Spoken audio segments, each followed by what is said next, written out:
Ok, pessoal, quinta aula aqui de hardware, né? Visando a Receita Federal, você já sabe que o negócio não é brincadeira na Receita, né? Vamos ver o seguinte, vamos continuar aqui com a minha tela, só para rever o assunto que a gente viu na aula passada, né? Olha só fazendo uma comparação entre o que é analógico e digital, você já sabe que analógico é todo aquele sinal elétrico que faz uma analogia, uma comparação com a realidade. Então, se o sinal a ser gravado, se a informação real a ser gravada, por exemplo, um som, ela é muito potente, muito alta, então a onda elétrica gasta vai ser muito alta. Então nós temos a variação irregular, variação contínua de amplitude, né? Vai atingir o mínimo quando você estiver com a informação mínima, vai atingir o máximo quando você estiver na informação máxima, já sabemos disso. Note bem, quando cair na prova, uma transmissão contínua, uma transmissão de informação, uma transmissão elétrica contínua é analógica. Uma transmissão elétrica discreta é digital, tá? Então a gente usa esse termo discreto e contínuo. Contínuo é analógico porque você vê que ele varia, mas não tem saltos bruscos, ele vai descendo aos poucos, subindo aos poucos, tá? Não tem saltos bruscos não, tá passando o tempo e a onda vai sendo transmitida variando de forma bastante contínua, sem saltos bruscos. Aqui não, na digital nós estamos no topo e de repente, no mesmo instante, basicamente, nós temos que ir lá para baixo. Não é exatamente no mesmo instante, fisicamente isso é impossível, o sinal elétrico hora está num, hora está no outro, isso é fisicamente impossível, né? Na verdade, não sei se com supercondutores isso é possível, mas não vem aqui ao caso a gente estudar esse tipo de maluquice, certo? Então a gente costuma dizer que isso aqui não é contínuo, né? De vez em quando a gente está num sinal alto, a gente tem que saltar para um sinal baixo para depois voltar ao sinal alto. Esses saltos bruscos fazem com que a informação elétrica em formato digital não seja considerada contínua. Vamos fazer algumas comparações aqui. Por exemplo, em relação à música, isso aqui seria uma fita cassete, ou ainda antes, né, se você preferir assim, aqueles antigos LPs, disco de vinil, pelo amor de Deus, né? Então tá lá o disco de vinil. Aqui embaixo seria o equivalente ao CD e ao MP3, são digitais, são sinais digitais, certo? Então estou fazendo uma comparação, lá em cima, em analógico, música seria fita cassete, vinil. Filme lá em cima nós teríamos os filmes em videocassete, em VHS, né? As fitas VHS. Os filmes que assistimos hoje, os filmes em DVD, são filmes totalmente digitais, sinais codificados, totalmente digitais.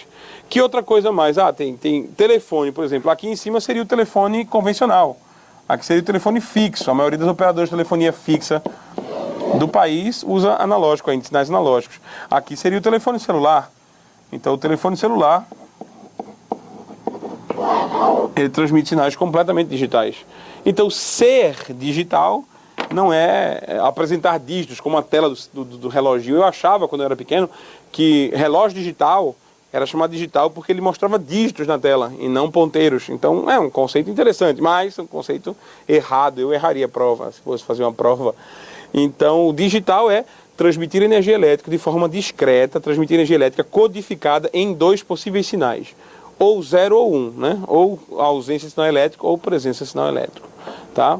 Então vamos lá, vamos salvar só isso aqui, essa foto, prosseguir aqui, né? Quando a gente trabalha com informação digital, a gente conhece dois conceitos básicos, o conceito de bit e o conceito de byte, tá? Cada pulso elétrico, cada sinal elétrico, não importa se ele assumir o valor 0 ou 1, então cada pulso elétrico, não importando que valor ele tenha, é chamado de bit. A expressão bit significa dígito binário.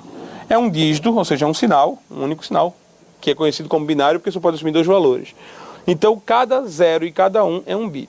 Eu até prefiro dizer, mais ou menos, que um bit é isso. Um bit é uma casinha. Uma casinha onde só pode morar um desses dois componentes, ou 1 ou 0. Então, o bit é isso. O valor do bit é que pode assumir 0 ou 1, né? O valor em si pode ser 0 ou 1.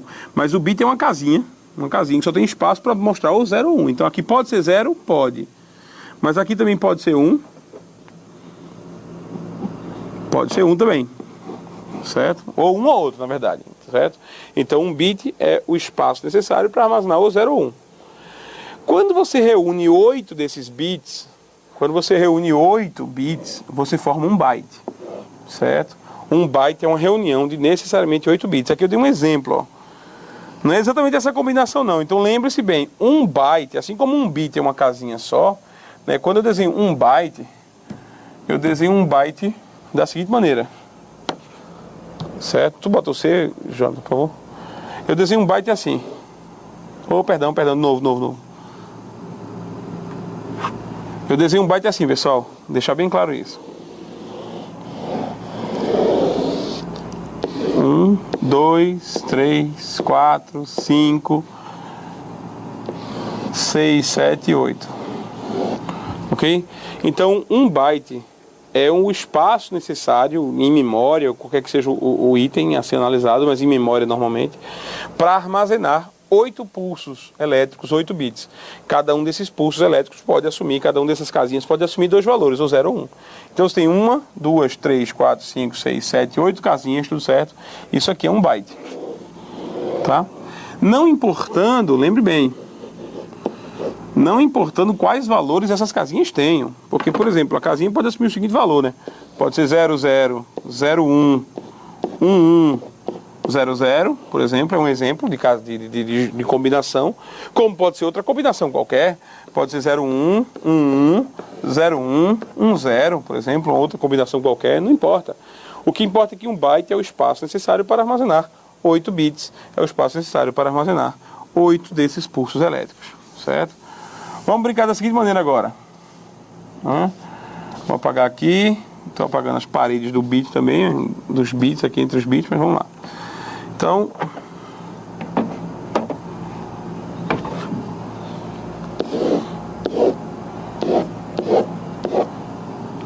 olha só uma coisa aqui. Eu quero que todo mundo pense comigo. Eu vou usar uma técnica que quando eu ensino em sala eu chamo de técnica da rifa. Certo? A técnica da rifa. Para você entender todas as vezes que alguém lhe propuser algo assim. Vamos supor que você recebe um bilhete de rifa, né? Vamos supor que você recebe um bilhete de rifa. Aí o bilhete de rifa é o seguinte. Aquele cara chato que sempre vem vender rifa, né? Aí você já foge dele e tal, mas ele vai lá e lhe pegou num dia e vai lá e vendeu para você o bilhete 2373. Pronto, é o bilhete de rifa que você comprou. A minha pergunta não é se você vai ter sorte com esse bilhete. A minha pergunta é quantos bilhetes estão sendo vendidos? Quantos bilhetes de rifa estão sendo vendidos? Ora, só de você olhar que o bilhete é formado por 4 algarismos, né? 4 algarismos, você vai pensar assim, poxa, vai de 00 até 9999. A possibilidade da rifa do pessoal ser sorteado. Vai do tudo 0 até o tudo 9. Perfeito. Essa ideia aqui do tudo 0 ao tudo 9, ela me permite concluir que existem 10 mil bilhetes de rifa à venda. Ou podem existir 10 mil bilhetes de rifa à venda, certo? Isso é fácil concluir pelo seguinte, são 4 algarismos, né? São 4 algarismos, então desenha assim, são 4 algarismos, 1, 2, 3, 4. E cada um desses algarismos pode variar de 0 a 9, quer dizer, pode ser 0000 até 9999, quer dizer, cada um pode variar de 0 a 9. Então você tem que esse algarismo, esse primeiro algarismo, varia 10 vezes, de 0 a 9. Esse segundo algarismo também varia 10 vezes. Esse aqui também varia 10 vezes. Todos os algarismos variam 10 vezes, ou podem variar. Então você tem 10 variações elevado a 4 casinhas. 10 elevado à quarta potência. Você tem 10 mil combinações. Então o número de combinações, ó, sinceramente pessoal, eu não lembro se é combinação, arranjo ou se é qualquer permutação simples, eu não sei.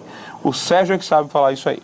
O que importa é que eu tenho aqui 10 podem variar, aqui pode variar 10 vezes, aqui pode variar 10 vezes, aqui pode variar 10 vezes.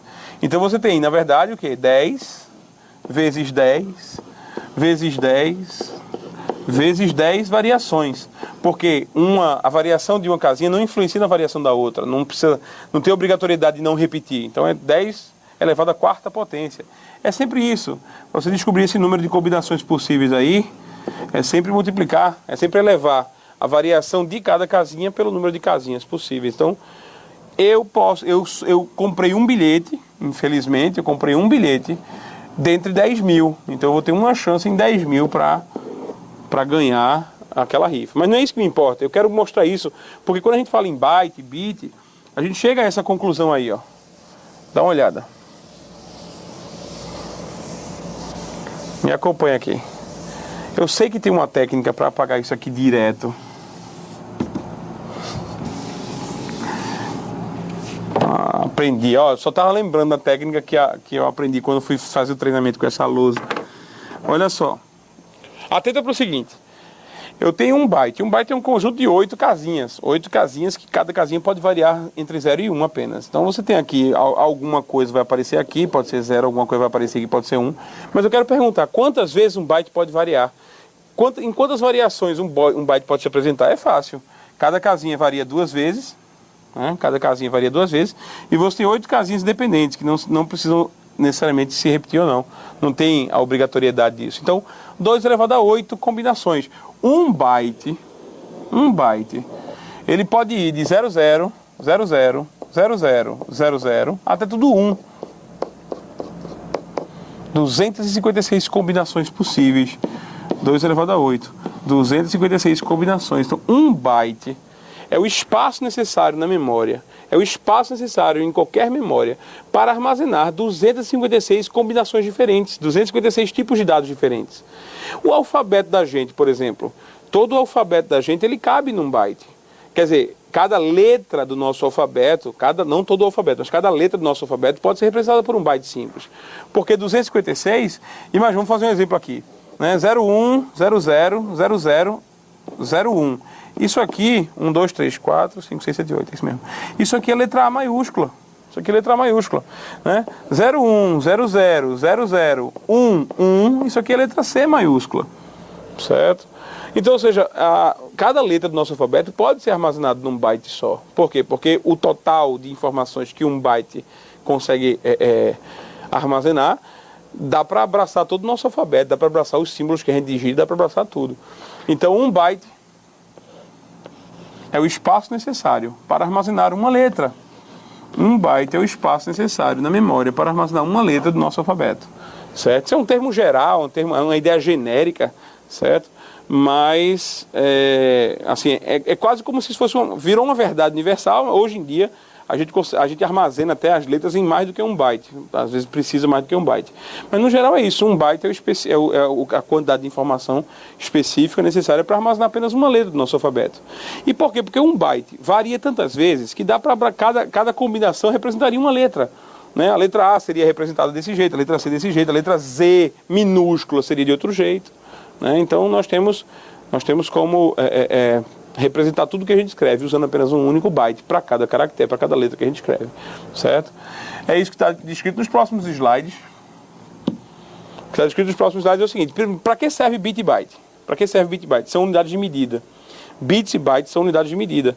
Então, bits e bytes permitem que a gente meça quanta informação a gente tem, meça quanta informação a gente armazenou, quanta informação a gente perdeu, quanta informação a gente transmitiu. Né?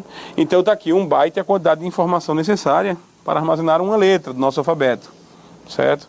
Olha aqui a palavra casa, toda em maiúscula, sendo representada em bytes, né? Sendo representada em binário. Se eu fosse escrever, por exemplo, a palavra Pernambuco, eu gastaria 10 bytes. Se eu fosse escrever a palavra casa, 4 apenas. E aí vai, cada letra que a gente escreve gasta um byte, né? Cada letra que a gente escreve vai gastar exatamente um byte. Mas isso, pessoal, só é possível, só é entendido assim se a gente levar em consideração um código especial chamado código ASCII. Nos Estados Unidos, quando a informática foi popularizada, os computadores foram fabricados basicamente lá, os primeiros padrões de computadores fabricados lá. Então eles criaram, cada fabricante tinha seu próprio padrão de codificação, quer dizer, cada fabricante dizia que a letra A era representada de uma forma binária, a letra A era representada de tal jeito, a letra B era representada de tal jeito. E cada fabricante tinha o seu código, até que resolveram padronizar, criando um código só, chamado código ASCII. Tá? A sigla ASCII significa Código Americano Padrão para Intercâmbio de Informações. Código Americano Padrão para Intercâmbio de Informações, é o que significa ASCII. Tá? ASCII determina que cada letra que a gente escreve vai gastar um byte. Então, nossos computadores entendem ASCII, não tenha dúvida, nossos computadores entendem ASCII. ASCII é o código que é o único código usado hoje em dia. Não, ASCII não é o único código usado hoje em dia, a gente vai ter outros códigos a analisar. Eu vou, no início da próxima aula, eu vou mostrar isso. Eu queria só puxar a câmera para mim aqui, porque a gente está chegando já no tempo. Presta atenção, um byte e um bit, byte e bit, são palavras que medem informação. Assim como metro mede distância, litro mede capacidade, mede volume, né? Assim como BTU mede a potência de um ar-condicionado. nós temos a unidade de medida, bits e bytes, para medir informação. Toda informação manipulada no computador, toda informação trabalhada no computador, ela é medida em bits e bytes. Uma coisa para que você não esqueça, já está no slide lá que passou e eu não falei. Se cair na prova perguntando qual é a menor quantidade de informação manipulável, a menor quantidade de informação útil num computador, é um bit. Não é um byte, não. Mas João, peraí, um byte é uma letra, um bit não é nada, tem que juntar mais 7 para formar uma letra. Calma. Um bit pode significar alguma coisa, mas isso eu só vou discutir com você no início da próxima aula, se Deus quiser. Um abraço, até a próxima.